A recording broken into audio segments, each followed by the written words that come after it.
এই সিজনটাতে প্রচুর দাওয়াত পড়ে, আর দাওয়াতে এরকম রসে টইটুম্বুর মিষ্টি আপনি হাতে বানিয়ে নিতে পারেন। খরচ বেঁচে যাবে অনেক। প্রথমে আমরা চিনি শিরা বানিয়ে নিচ্ছি।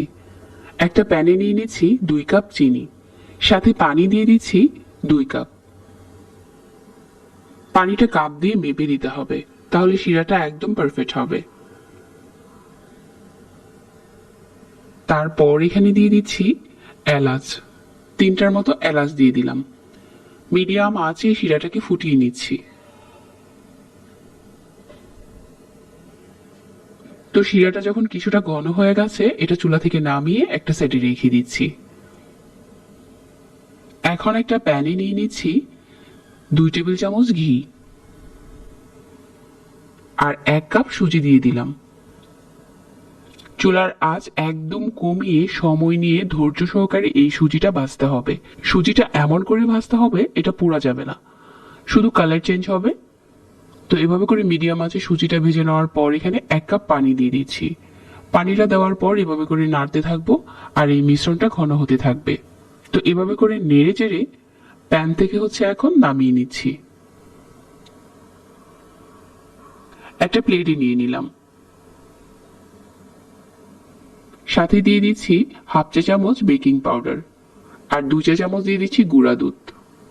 ভালো করে মতে নিচ্ছি। এখানে চাইলে অল্প একটু সোডাও অ্যাড করতে পারেন। ভালো করে মেখে নেওয়ার পর এখান থেকে এখন মিষ্টির বলগুলো বানিয়ে নিব। আমি কিছুটা চ্যাপ্টা করে বানাচ্ছি, তবে আপনারা চাইলে রসগোল্লার মতো করেও বানাতে পারেন। এখন মিডিয়াম আঁচে তেলটা গরম করে নিচ্ছি। তেলটা কিন্তু খুব বেশি গরম করে ছাড়া যাবে না, অল্প আছে যখন তেলটা গরম হতে থাকবে ওই পর্যায়ে মিষ্টিগুলো ছেড়ে দিতে হবে। আর যখন এরকম ভালো করে গরম হয়ে যাবে আর ফুটতে শুরু করবে, ওই পর্যায়ে চুলাটা একদম কমিয়ে দিয়ে অল্প আঁচে ভাজতে হবে। অল্প আঁচে এভাবে করে বেশ কিছুক্ষণ সময় নিয়ে ভেজে নেওয়ার পর যে শিরাটা আমরা করেছিলাম প্রথমে, ওই শিরাতে দিয়ে দিচ্ছি। শিরাটা কিন্তু এখন কুসুম গরম আছে। মিষ্টিগুলো দেওয়ার পর একটু নেড়েচেড়ে মিশিয়ে নিয়ে ঢাকনা দিয়ে ঢেকে দিচ্ছি। আর এভাবে করে শিরাতে স্যুপ করে রাখছি কয়েক ঘন্টা। কয়েক ঘন্টার পর শিরাটা অনেকটা কমে গেছে। সুজির এই মিষ্টিগুলো শিরাটা অনেকটাই টেনে নেবে। এখন এটা উপরে কিছু বাদাম কুচি দিয়ে পরিবেশন করে নিচ্ছি। এভাবে করে যদি আপনি মিষ্টি বানান তাহলে আপনার খরচ বেঁচে যাবে অনেক। যে কোনো অকেশনের জন্য এভাবে করে মিষ্টি বানাতে পারেন।